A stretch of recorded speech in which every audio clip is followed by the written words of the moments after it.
करते हैं अभी स्टार्ट। दो पार्ट कर लो, trade discount and cash discount. Trade discount लिखो, it is allowed for attracting customer. It is allowed for attracting customer, मतलब ये कस्टमर को अट्रैक्ट करने के लिए अलाउ किया जाता है। It is allowed for attracting customer.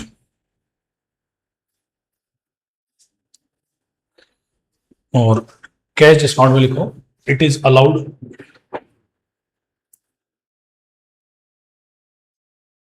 For the collection from debtors. It is allowed for the collection from debtor, मतलब डेटर से पैसा कलेक्ट करने के लिए। It is allowed for the collection from debtors. Debtors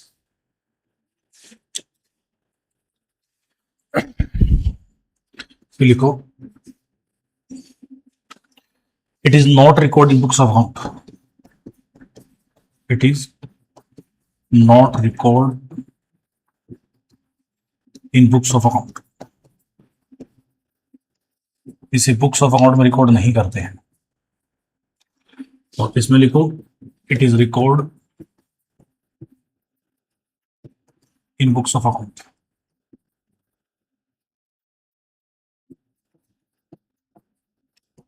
इसी बुक्स ऑफ अकाउंट में क्या करते हैं, रिकॉर्ड करते हैं। तो ट्रेड डिस्काउंट का रिकॉर्ड नहीं होता है और कैश डिस्काउंट का रिकॉर्ड होता है।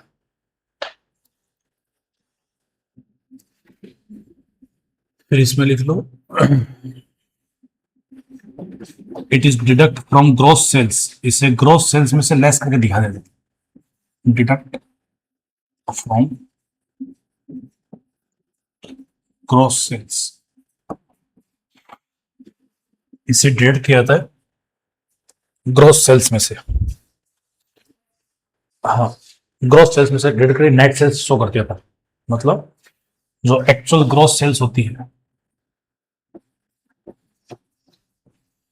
ग्रॉस सेल्स, उसमें से माइनस करते हैं ट्रेड डिस्काउंट।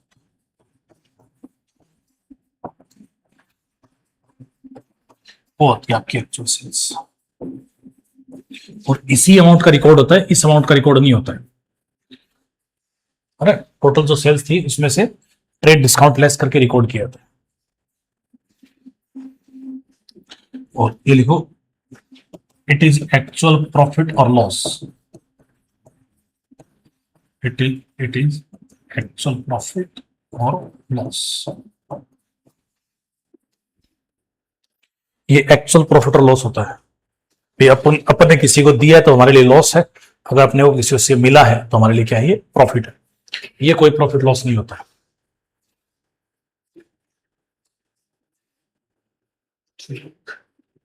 या अगर आप इनमें से कोई डाउट है आपको, लाइबिलिटी में, एसेट्स में, करंट एसेट्स में, क्रेडिटर डेटर्स, कोई प्रॉब्लम?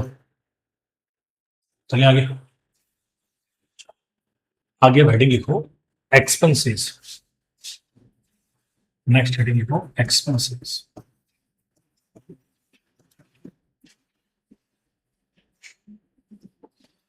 चलो दोनों वर्ड ही बता दो आप, इनकम क्या होती है और एक्सपेंस क्या होता है, या इनकम या आप रेवेन्यू जिसको बोलते हैं,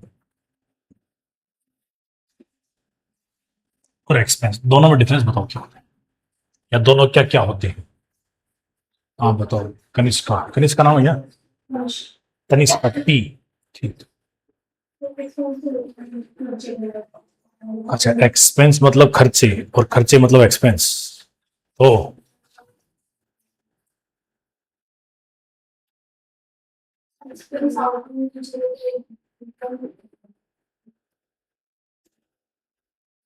हाँ बोल थोड़ा और एक्सपेंस, हाँ सही है बोल।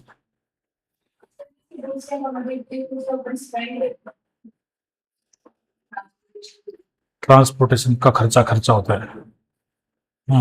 थोड़ा सा और बताओ, बोलो बोलो। एक्सपेंस क्या होते हैं?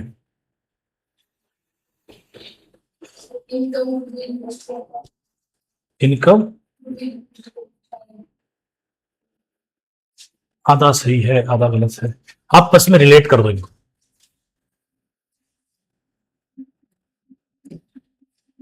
इनकम अर्न करने के लिए जो कुछ भी आप वॉट एवर पे, वो सारे क्या होते हैं? एक्सपेंस। ये अपन खर्चे क्यों कर रहे हैं? क्योंकि अपने को अर्न क्या करनी है? इनकम अर्न करनी है। उल्टा कर दो, एक्सपेंस मेड करने के बदले में जो अपने को गेन होता है या जो रिटर्न होती है उसको क्या बोलते हैं?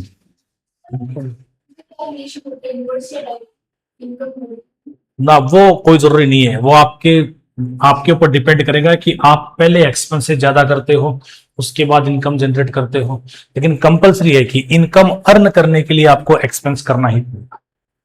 अब आपने ऐसी जगह एक्सपेंस किया जैसे इनकम या राइज नहीं रही, वो बात अलग है। और एक्सपेंस करने के बदले जो अपने को गेन होगा उसे अपन क्या बोलेंगे? इनकम बोलेंगे। ठीक है, तो एक्सपेंस में लिख लो, for the purpose of gaining income, for the purpose of gaining income,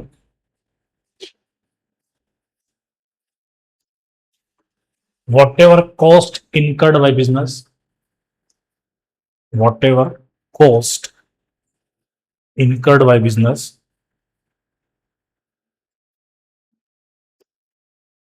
is known as expense. Whatever cost incurred by business is known as expense. मतलब for the purpose of gaining income, अपना main purpose क्या है कि अपने को क्या gain करनी है? इनकम गेन करनी है। तो what ever expenses paid by business, जो भी खर्चा बिजनेस पे करेगा उसे क्या बोलेंगे अपन? एक्सपेंस बोलेंगे। ठीक है, एक्सपेंस की दो टाइप कर लो अभी तो एक बार, रेवेन्यू एक्सपेंस और कैपिटल एक्सपेंस। रेवेन्यू एक्सपेंस और कैपिटल एक्सपेंस, बताओ क्या डिफरेंस होता है रेवेन्यू एक्सपेंस और कैपिटल एक्सपेंस में?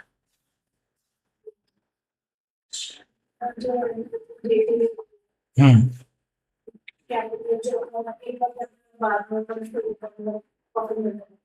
ठीक है, हाँ। डे टू डे एक्सपेंसेस होता है, मतलब बिजनेस के ऑपरेशनल नेचर के जो एक्सपेंसेस होते हैं।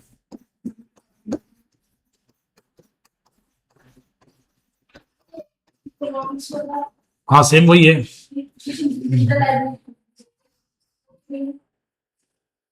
दोबारा बोलो। हाँ हाँ, आपने बजट में पढ़ा होगा, बजट में पढ़ा था कि एक्सपेंस दो प्रकार के होते हैं, रेवेन्यू एक्सपेंस और कैपिटल। सेम वही है कि जिनसे एसेट क्रिएट होती है वो तो सारे कौन से एक्सपेंस? Capital expense. और जिनसे कोई एसेट क्रिएट नहीं होती है वो कौन से एक्सपेंस? Revenue expense. तो ऑपरेशनल नेचर के एक्सपेंसेस बोल सकते हो, या major expenses which incurred income, which incurred income, या इसे आप डे टू डे एक्सपेंसेस ही बोल सकते हो। अब इसका मतलब ये नहीं है कि आपको ये एक्सपेंसेस डेली बेसिस पे करनी है, आप पर डे भी पे कर सकते हो, पर मंथ भी पे कर सकते हो, पर ईयर भी पे कर सकते हो, लेकिन इसका जो बेनिफिट अराइज होता है ना वो विद इन 1 ईयर ही होता है।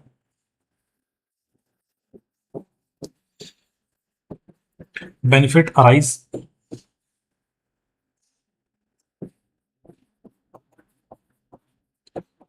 With in 1 year,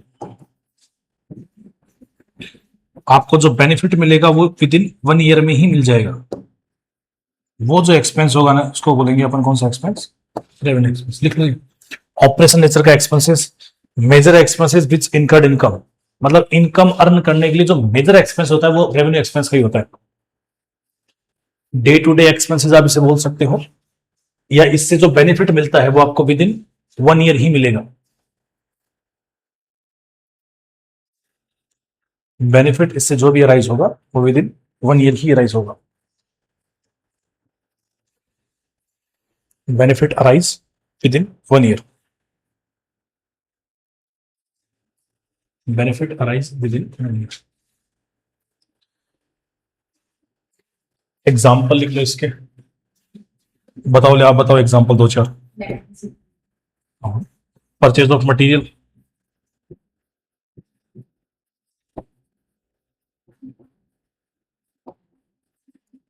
wages, salary, electricity का bill, rent, interest,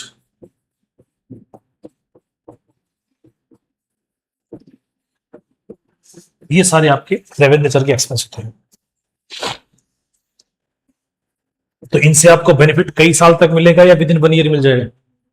with in 1 year मिलेगा। कैपिटल एक्सपेंस, ये होते हैं one time expenses.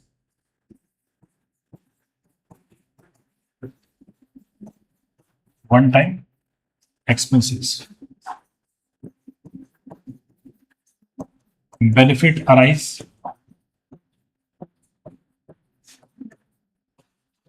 more than 1 year, benefit arise more than 1 year, ठीक है।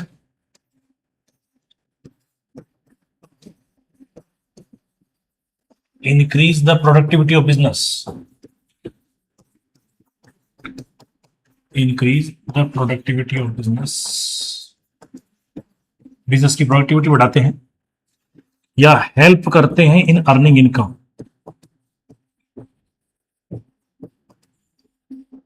ये इनकम अर्न करने में इनडायरेक्ट वे में हेल्प करते हैं।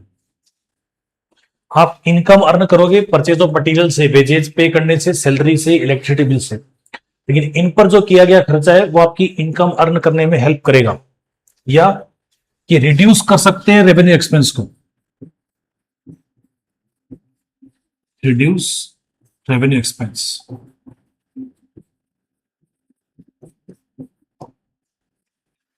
रेवेन्यू एक्सपेंस को ये क्या करते हैं? रिड्यूस करते हैं।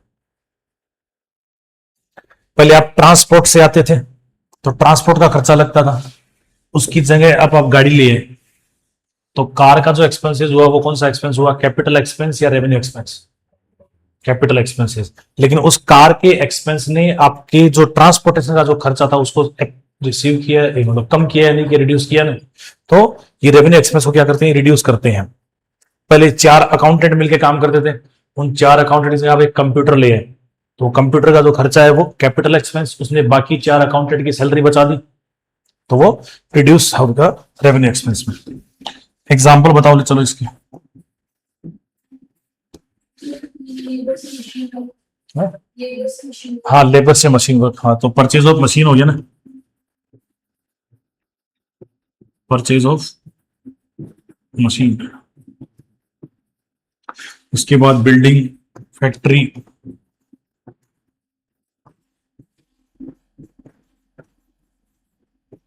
मोटर कार, फर्नीचर, या जितनी भी आपकी जो फिक्स्ड एसेट्स है वो सारी इसी का एग्जांपल है। जितनी आपकी फिक्स्ड एसेट्स होगी वो सारी इसी का एग्जांपल है। दोनों में डिफरेंस करना है आपको, रेवेन्यू एक्सपेंस में और कैपिटल एक्सपेंस में। ठीक है, अब देखो कैपिटल एक्सपेंस में कुछ बातें और भी है। देखो जैसे कि लिखो at the time purchase of second hand machine, at the time purchase of old machine या सेकेंड हैंड मशीन,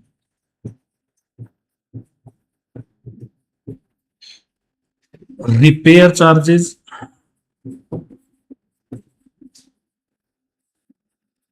या ओवरहॉलिंग के जो चार्जेस, ठीक करवाने के जो खर्चे होते हैं,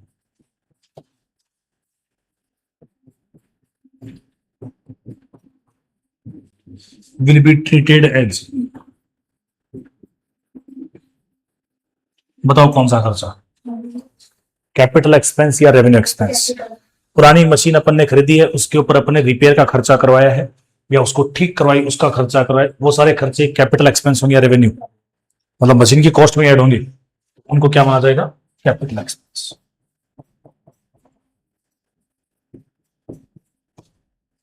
मतलब एसेट के पुट टू यूज तक के सारे खर्चे,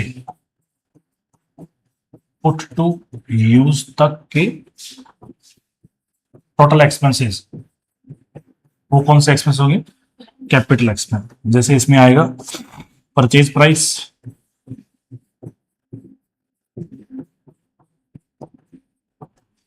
एड ट्रांसपोर्ट का खर्चा,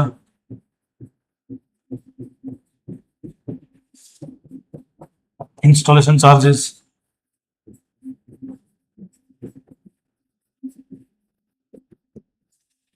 इंस्टॉलेशन चार्जेस, या रिपेयर ऑन ओल्ड मशीन, ये भी इसी में आएगा।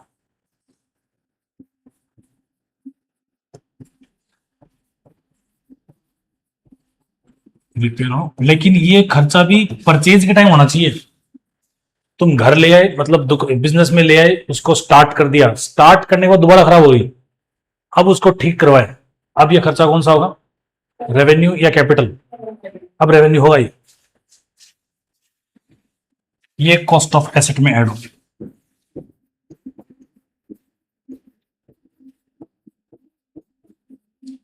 याद रखना।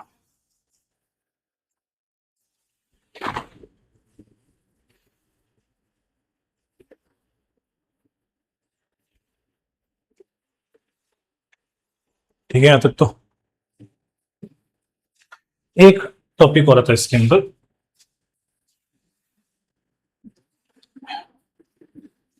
कि आपने any major expenses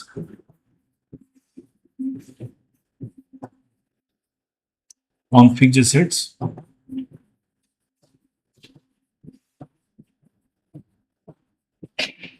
which increase or decrease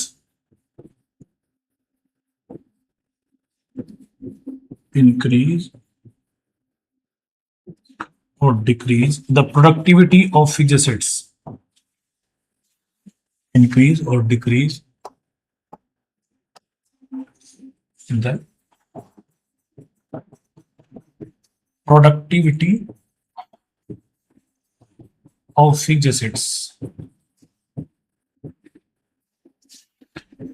will be treated as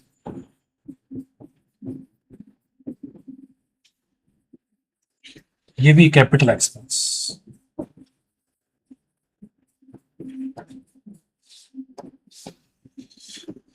मतलब आपने कोई ऐसा मेजर एक्सपेंसेस किया है किसके ऊपर? फिक्स्ड एसेट्स पर, जिससे उसकी प्रोडक्टिविटी या तो बढ़ गई है या कम हो गई है, तो उसे कैपिटल एक्सपेंस कहेंगे। This be treated as capital expense. समझो इस बात को आराम से, कि अगर फिक्स्ड एसेट्स पे अपन ने कोई ऐसा मेजर एक्सपेंसेस किया जिसके कारण उसकी प्रोडक्टिविटी या तो बढ़ गई है या कम हो गई है, तो वो कैपिटल है। जैसे पहले अपने पास ये चार दीवार थी, ये चार दीवार बना रखी है, बताओ कौन सा एक्सपेंस है? कैपिटल एक्सपेंस है या रेवेन्यू एक्सपेंस है? ये चार दीवार बना रखी है अपन ने, तो ये कौन सा एक्सपेंस हुआ? कैपिटल एक्सपेंस या रेवेन्यू एक्सपेंस? Capital expense.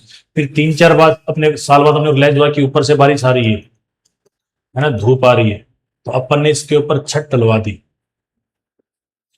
तो बताओ प्रोडक्टिविटी बढ़ी या नहीं बढ़ी? बढ़ी ना। तो ये कौन सा एक्सपेंस हुआ? ये जो रूफ डलवाई है उसका जो खर्चा हुआ वो कौन सा एक्सपेंस? अरे बोलो, कैपिटल ना या रेवेन्यू एक्सपेंस? हर साल थोड़ी छत डलवाओगे। फिर अपन ने इसके ऊपर एक फ्लोर और खड़ा कर दिया,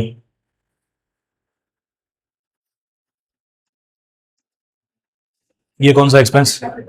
कैपिटल एक्सपेंस। इसके ऊपर हर साल अपन व्हाइट वॉश करवाते हैं, कलर करवाते हैं, ये कौन सा एक्सपेंस? कैपिटल या रेवेन्यू?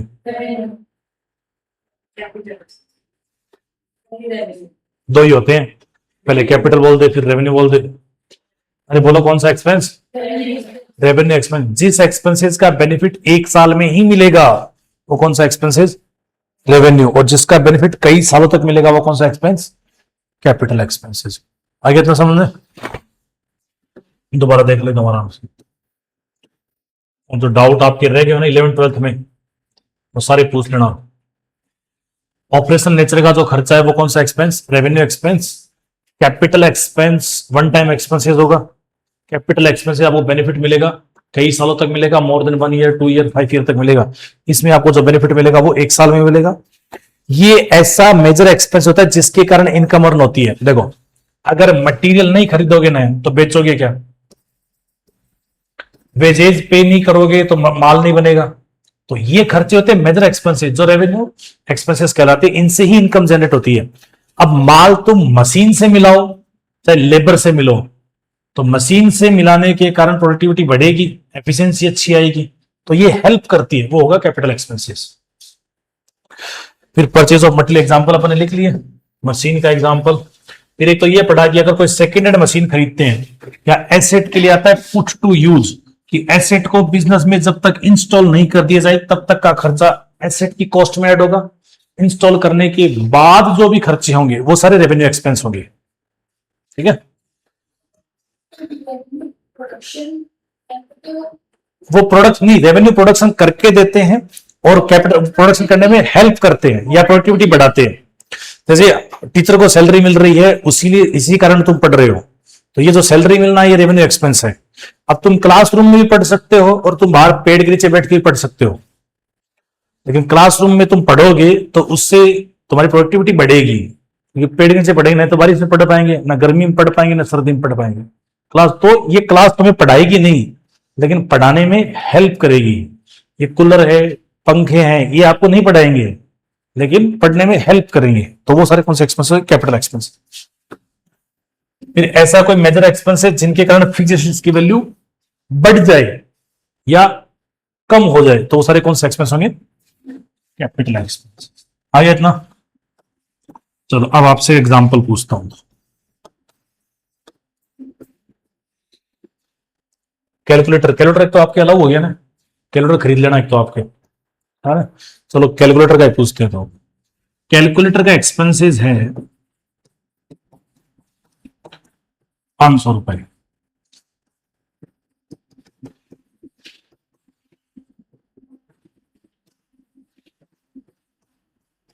बताओ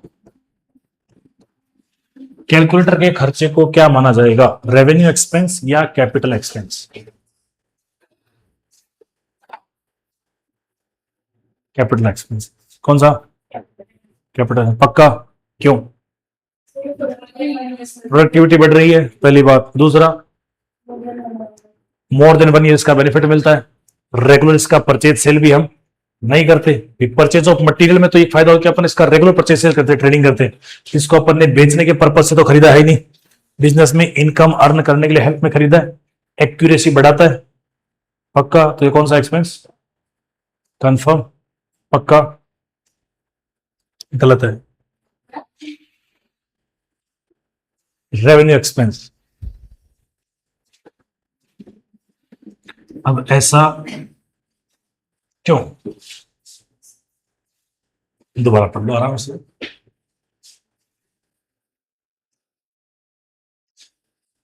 सर आपने कैपिटल एक्सपेंस की जितनी भी करेक्टरिस्टिक्स बढ़ाई, वन टाइम एक्सपेंस,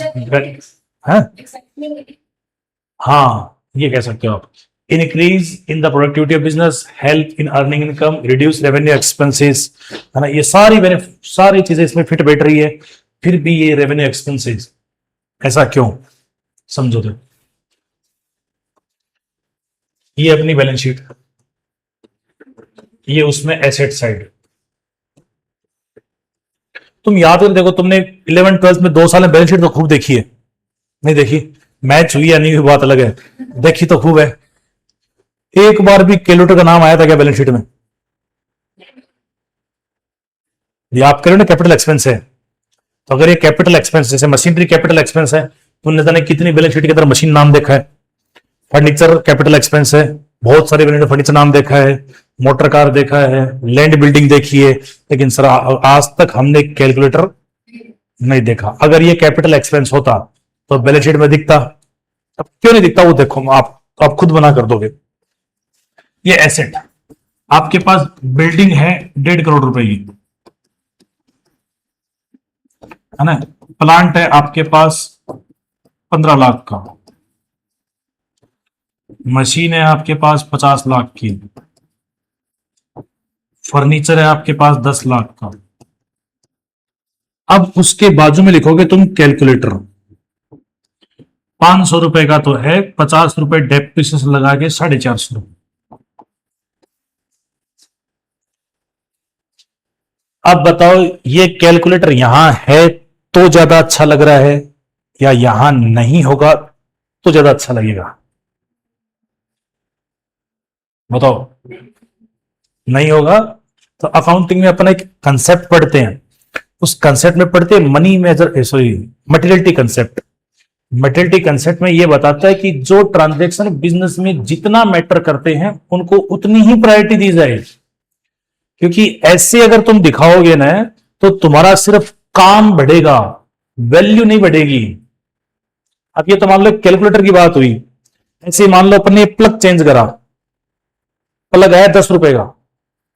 अब अगर इसको अगर डीप में जाए तो ये फिक्स्ड एसेट्स की सारी कैरेक्टरिस्टिक्स पूरी कर रहा है, रेगुलर परचेज सेल नहीं कर रहे, प्रोडक्टिविटी बढ़ाएगा नहीं बढ़ाएगा, क्यों नहीं बढ़ाएगा, इसके बाद तो करंट लगेगा, प्रोडक्टिविटी बढ़ाएगा, लंबे टाइम तक यूज होगा, मोर देन 1 ईयर तक बेनिफिट देगा। लेकिन फिर भी इस खर्चे को अपन क्या मानेंगे? रेवेन्यू एक्सपेंस, कैपिटल एक्सपेंस इसको नहीं मानेंगे। क्यों? क्योंकि इसकी बेचारे की वर्थ नहीं है कैपिटल एक्सपेंस के बराबर, है ना। कई बार ट्रू फॉल्स के अंदर ये सब पूछा जाता है कि बताइए कैलकुलेटर का जो खर्चा है उसे रेवेन्यू एक्सपेंस मानना चाहिए या, और बताऊं मैं आपको, ये तो छोड़ो, कई बार आपने ये नाम सुना होगा मिसलिनियस एक्सपेंडिचर, या सन्ड्री एक्सपेंस, ऐसे कुछ लिखा हुआ था। अब सन्ड्री एक्सपेंस के नाम से कोई एक्सपेंस थोड़ी होता है, क्या होता है फिर वो? मतलब खूब प्रकार के खर्चे होते हैं लेकिन उनकी वैल्यू बेचारों की क्या होती है? कम कम होती है, 5 रुपए 7 रुपए 8 रुपए। तो वो सब के नाम अलग अलग नहीं लिखता है। क्यों नहीं लिखता है? क्योंकि बेचारों की वैल्यू है नहीं और बेवजह कॉलम भरेंगे, तो इससे बढ़िया सबको जोड़ के एक साथ लिख दो। वो मटेरियलिटी कंसेप्ट ही है, आ रहे समझे? तो मटेरियलिटी कंसेप्ट ये बताती है कि एक अमाउंट आती है, याद रख लेना कि कंपनी अकाउंट में लिखा हुआ है कि 5,000 रुपए से नीचे का अगर कोई ट्रांजेक्शन है ना, उसको उसके नाम से भी नहीं लिखा जाता। जैसे मान लो कि हजार रुपए के 5 ट्रांजेक्शन हुए, तो अपन इनको 5 बार नहीं लिखेंगे, इन सबको जोड़ के एक ही नाम लिख देंगे, सन्ड्री एक्सपेंस। और ऐसा हो सकता है कि अपन कैलकुलेटर के नाम से एक्सपेंस भी नहीं लिखे, अपन कैलकुलेटर को सन्ड्री एक्सपेंस में डाल के राइट ऑफ कर देंगे। 5,000 से ऊपर की अगर कोई अमाउंट होती है उसे ही अलग नाम से लिखा जाता है, सेपरेट लिखा जाना जरूरी होता है, बाकी उससे कम तो लिखा भी नहीं जाता है। थोड़ा बहुत क्लिक हो पाएगा एग्जाम में ऐसा कुछ, रेवेन्यू एक्सपेंस और कैपिटल एक्सपेंस में डिफरेंस। ठीक, तो कैलकुलेटर का एक्सपेंस, पार्किंग प्लग का एक्सपेंसेस है, ये सारे कौन से एक्सपेंस होंगे? रेवेन्यू एक्सपेंस या कैपिटल एक्सपेंस? कैपिटल। चलो अब अपन वो थोड़ी सी क्या अकाउंटिंग कंसेप्ट आ रही थी क्या, वो पढ़ते हैं थोड़ा। ये लगा लो, हेडिंग लिख लो, accounting concept, principle and convention.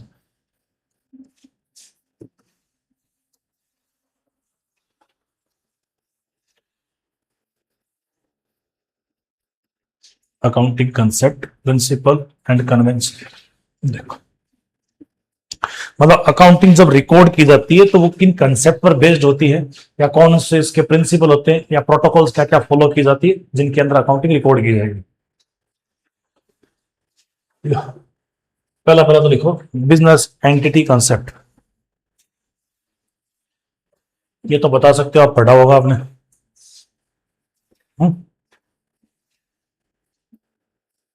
बताओ क्या होता है बिजनेस एंटिटी कॉन्सेप्ट?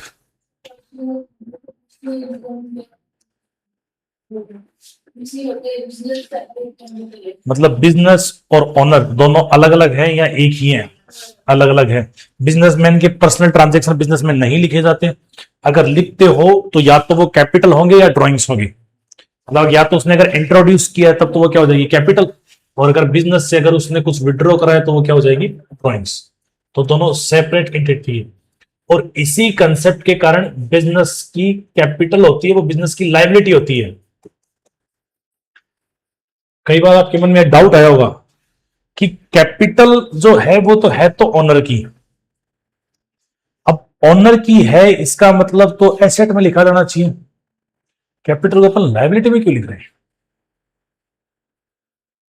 ऐसे कई बार दिमाग में नहीं आया। कैपिटल मैंने पैसा लगाया, आपने पैसा लगाया, तो पैसा किसका है? आपका है, आपने बिजनेस में लगाया, तो ये बिजनेस के लायबिलिटी में क्यों लिख रहे हो?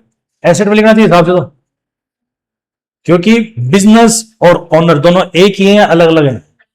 तो बिजनेस की ये लायबिलिटी है कि ये जो पैसा लगाया हुआ है ऑनर का, ये उसको वापस करने हैं। कैपिटल भी ऑनर को जिस दिन खत्म होगा तब वापस करने, चाहे वो ज्यादा हो चाहे कम हो, इसीलिए कैपिटल क्या होती है? बिजनेस की लायबिलिटी होती है।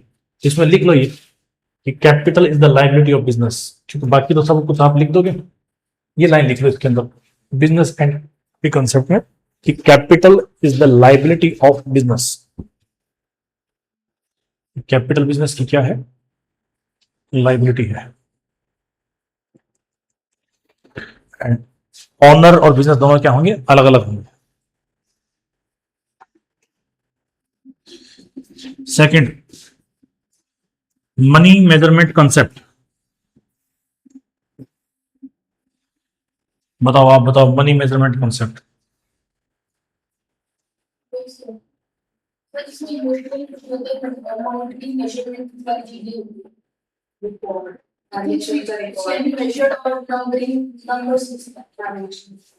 हाँ पीछे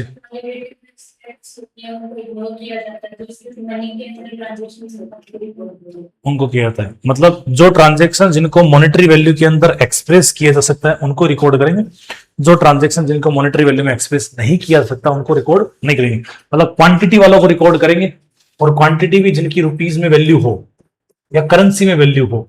क्वालिटी वालों को अपन रिकॉर्ड नहीं करेंगे। तो लिखा चाहो तो लिख लो इसमें मनी मेजरमेंट कंसेप्ट में कि transaction which can be express in terms of money, transaction which can be expressed in terms of money, transaction जिनको मनी के टर्म्स में एक्सप्रेस किया जा सके उसे ही बोलेंगे क्या? Money measurement concept. चलो तो आपसे एक दो एंट्री पूछते हैं, आप बताना इसकी क्या एंट्री होगी। जन एंट्री आएगी आपके एग्जाम में, बताओ।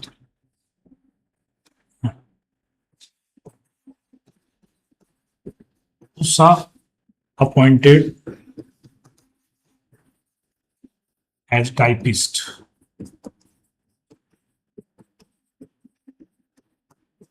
फॉर ₹5,000। एंट्री बताओ क्या होगी? Usha appointed as typist for ₹5,000। Option दोगे क्या? एंट्री बता दोगे? ऑप्शन दो सर। चलो ऑप्शन देता हूं। Option A Usha to cash,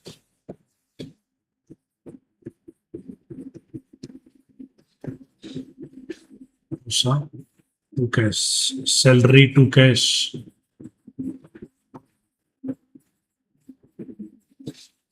salary to Usha,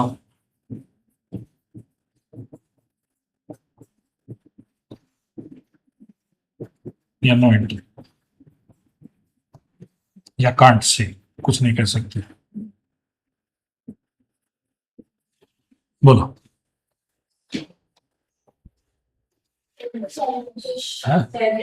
salary account debit to cash, या उषा टू कैश, या उषा टू सैलरी, या सैलरी टू उषा,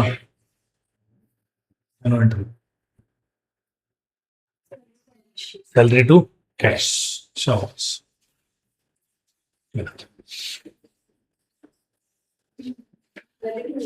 अब बताओ, Usha appointed as a typist for ₹5,000। अब बताओ, सैलरी टू उषा, पक्का? सही है, सैलरी टू शाबाश।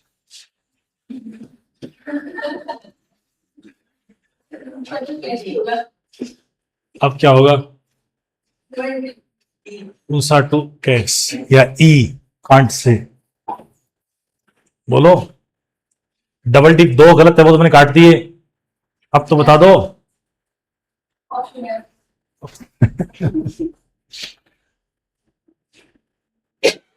बोलो सर, लग तो रहा है उषा टू कैश, लेकिन ना ना है तो इनमें से नया ऑप्शन नहीं आएगा। लग तो रहा है उषा टू कैश, लेकिन मन कर रहा है नो एंट्री बता दे। लेकिन जैसे नो एंट्री बताओगे तो आप डाउट पूछोगे क्यों। Final answer. चार में से तुमने एक चूज कर लिया, दो में से एक चूज नहीं कर पा रहे। हाँ सही है, बोलो। Usha account debit to cash.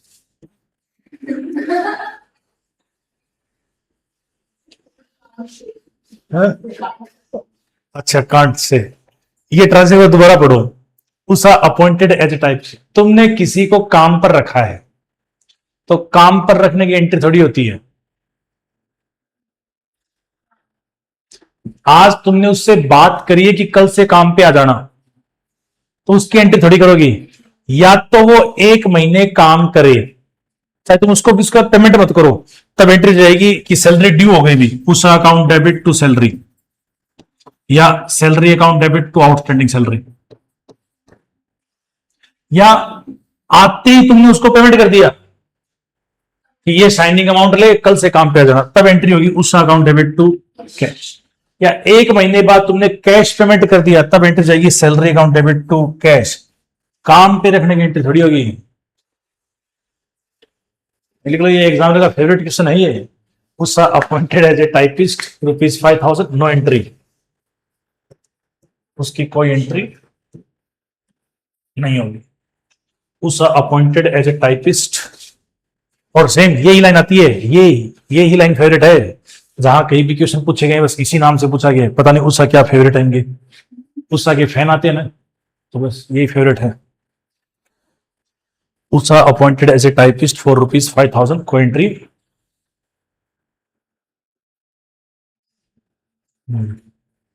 पक्का। तभी मैं कह रहा हूँ कि आपकी 11th-12th में जो भी डाउट रहे थे ना, वो पूछ लेना, क्योंकि 11th में तो अपन फील्ड में थे, है ना, फुल टाइम पास करा था अपन 11th में, और 12th में रट्टा मारा था। 12th में प्रेशर था भी परसेंटेज लाने का, समझ में कुछ आया ही नहीं, रट लिया, रट के एग्जाम में लिखे आए, परसेंटेज आए। अब समस्या है ना, वरना ये पढ़ाया तो गया ही आपको, लेकिन उस टाइम तो आप 10th दे के आए थे ना, आपके था कि 10th तो पढ़ लो, 11th में फुल मजे हैं, वो मजे ले रहे थे आप। हाँ, अच्छा, आप तीनों तो जयपुर से पढ़े हो, कौन सी स्कूल से? मॉडर्न, ये यहीं बाजू में नाले के ऊपर है इसलिए। अच्छा, गांधी पथ में है मॉडर्न, एक मॉडर्न यही तो है अपन। अच्छा, एमपीएस वाली कौन सी ब्रांच में? छोटा रास्ता एमपीएस, ये। हाँ, तो आप छोटा रास्ता से आती रोज यहाँ? मैं भी आता हूँ, वहीं से आता हूँ, कोई बात नहीं, मैं छोटे चौपड़ से आता हूँ। आप कहाँ से? कौन सी? ये कहाँ है? अच्छा, आप आसाम से यहाँ आए? अच्छा, तो आपके रिलेटिव कोई पहले पढ़ चुके हैं यहाँ पे आसाम में? पिछली बार भी 2-3 लड़कियां थी आसाम से। हाँ, गुवाहाटी। आप कहाँ से? तिनसुकिया से। अच्छा, और आप तो कहाँ से, लक्ष्मणगढ़ से पढ़े हो इसमें, प्रिंस से? 11th-12th वहीं से करी थी? ठीक है, चलो, ये तो आया समझ में। एक और पूछो। चलो, ये आप तो मेरे से कोई डाउट पूछ नहीं रहे, मैं ही पूछ लेता हूँ। क्या नाम बताया आपका? पायल। पायल ने ऑर्डर करा है टू तनिष्का अकाउंट फॉर सेंट 10 table ₹4,000 each and 2 chair ₹1,000 each। बताओ क्या एंट्री होगी। पायल ने ऑर्डर करा है तनिष्का को, स्पेलिंग देख लिया सही है क्या? जान दे नहीं सही है तो कोई बात नहीं, कि 10 टेबल भेज दो ₹4,000 ईच के हिसाब से, और 2 चेयर भेज दो ₹1,000 ईच के हिसाब से। बताओ क्या एंट्री होगी। इसमें भी option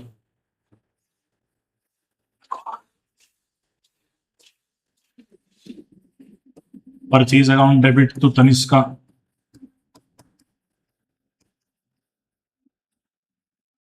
B option. B purchase to furniture,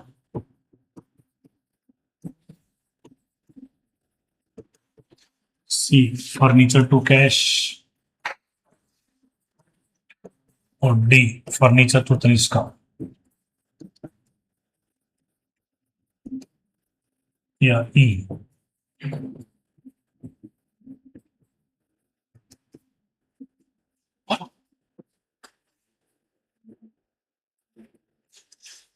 order दिया है पायल ने तनिष्का को कि सेंड कर दो 10 टेबल 4,000 रुपए ईच की, 2 चेयर 1,000 रुपए ईच की। एंट्री क्या होगी? Purchase to Tanishka, purchase to furniture, furniture to cash, furniture to Tanishka. Payment नहीं किया अभी तक, पेमेंट नहीं किया, पेमेंट नहीं किया तो वही पूछ रहा हूं मैं, A B C D E में से कौन सी होगी? ई। सोच लो आराम से। हाँ करेंगे, हाँ बोल तो। Purchase to Tanishka, furniture to Tanishka, या purchase to furniture? A purchase to Tanishka हो सकता है, किसी को लग रहा है ये। और अगर ये सही हुआ, बताओ जल्दी।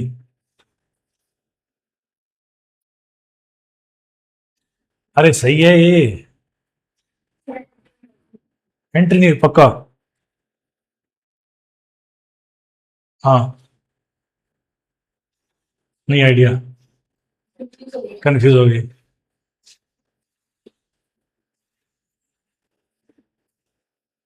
हाँ पीछे, नो एंट्री।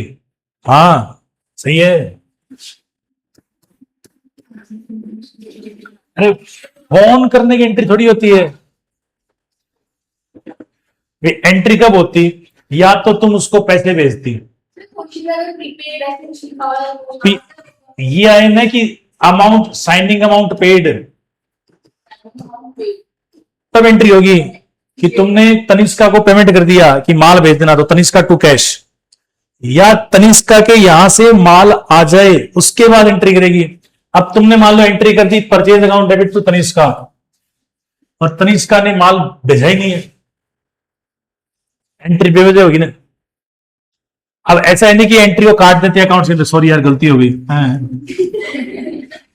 उस एंट्री का इफेक्ट खत्म करने के लिए एक और एंट्री पास करनी पड़ती है फिर। तो तुम एंट्री कब करोगी? जब तेरे पास माल आ जाए, फिर तुम मिलाएगी कि मैंने 10 टेबल कहा था, क्या उसने 10 ही भेजी है? नहीं 8 भेजी है, तो एंट्री 8 से करेगी, 10 से करेगी? 8 से करेगी। तुमने 2 चेयर मंगाई, उसने भेजी नहीं चेयर, तो अपन उस चेयर की एंट्री नहीं करेंगे। तो या तो माल आ जाए, गुड्स डिलीवर हो जाए, तब एंट्री पास होगी, और या अपन उसको अमाउंट पे कर दें, तब एंट्री पास होगी। तो समझे? तो किसी को अपॉइंट करने की एंट्री नहीं होगी, किसी को ऑर्डर प्लेस करने की एंट्री नहीं होगी, एक बार्टर सिस्टम की भी एंट्री नहीं होगी। मतलब अपन ने गेहूं दिया, उसके बदले में चावल ले लिया, इसकी भी एंट्री नहीं होगी। लिख लो कि ऐसे लिख लो, चल लिखना चाहता हूं कि following entry will not be recorded, following entry will not record. पहले लिख लो appointment of employ, appointment of employ. दूसरा ऑर्डर प्लेस, ऑर्डर प्लेस मतलब माल भेजने की, सॉरी ऑर्डर देने की एंट्री। और तीसरा बार्टर सिस्टम, बार्टर सिस्टम। इन तीनों की एंट्री नहीं होगी। चलो एक और पूछ लें, पक्का इस बार तो बता देना।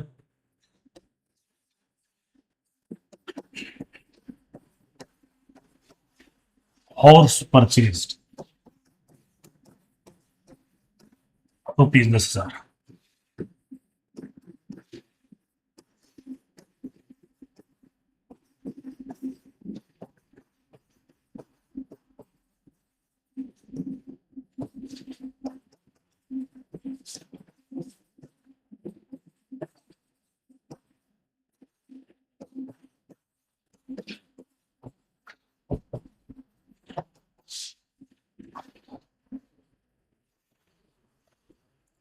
हॉर्स परचेज, घोड़ा खरीदा है, एंट्री क्या होगी? Purchase to cash, horse to cash, life stock to cash या नो एंट्री? हाँ हाँ, कैश। फोन पे गूगल पे कुछ यूज नहीं किया, कैश में। बताओ।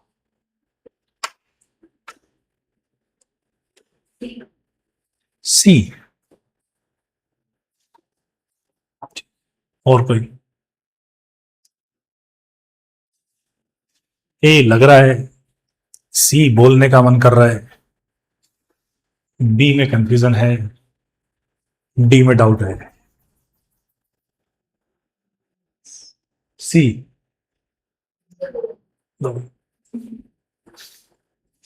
हाँ,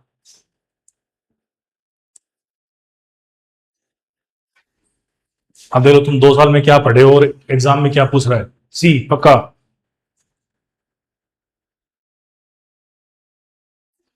देखो अपना बता के फेल होना है, किसी दूसरे का टिप के बता के कोई फेल होना, कम से कम ये तो धोखा नहीं देना कि मैंने तेरा टिपा और मैं फेल हो गई। बोलो।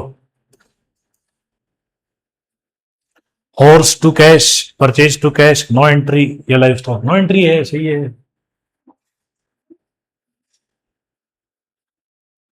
तो जवाब तो दो। नो एंट्री पक्का? हाँ, नो एंट्री, शाबाश। लाइफ स्टॉक आएगा जब भी आप ये खरीदते हो ना, कार्ड्स वगैरह के लिए, जानवरों खरीदोगे, क्योंकि ये जिंदा है तब तक वैल्यू है और कभी भी निपट सकते हैं ये। तो एंट्री होगी लाइफ स्टॉक टू कैश, ये एंट्री लिख लो, ये भी कई बार पूछता है वो। हॉर्स परचेज फॉर बिजनेस, तब एंट्री होगी life stock countability to cash. और आपके भी जो भी डाउट है ना, वो डाउट पूछो आप लोग, बाकी आपको कल